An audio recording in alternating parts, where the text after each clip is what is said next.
আপনি যখন ওযু করেন, আপনি যখন ওযু বানাবেন, যখন হাতের কজি পর্যন্ত আপনি ধন, আপনি এই হাত দিয়ে যেই গুনাহগুলা করছেন, সেই গুনাহগুলা ওযুর পানির সাথে জমিনের মধ্যে জোরে জোরে পড়ে যায়। সুবহানাল্লাহ বলেন না?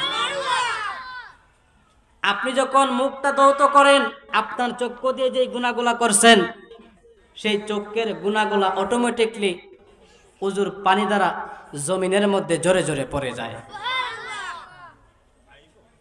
তো প্রত্যেকটা অঙ্গ প্রত্যঙ্গ আমরা যখন ওযু বানাই, 5 ওয়াক্ত নামাজের 5 বার ওযু বানাই, এই 5 বার ওযু বানাইলে আপনি যতই গুনাহ করছেন, আপনার 5 ওয়াক্ত নামাজের ওযুর পানিতে আপনার জীবনের গুনাহগুলা জোরে জোরে জমিনের মধ্যে পড়ে যায়। সুবহানাল্লাহ।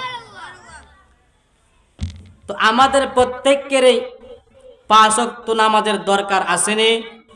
জোরে বলুন, নামাজ দরকার আছে? রোজা, হজ, যাকাত, সুদ, সুদ হইবেন?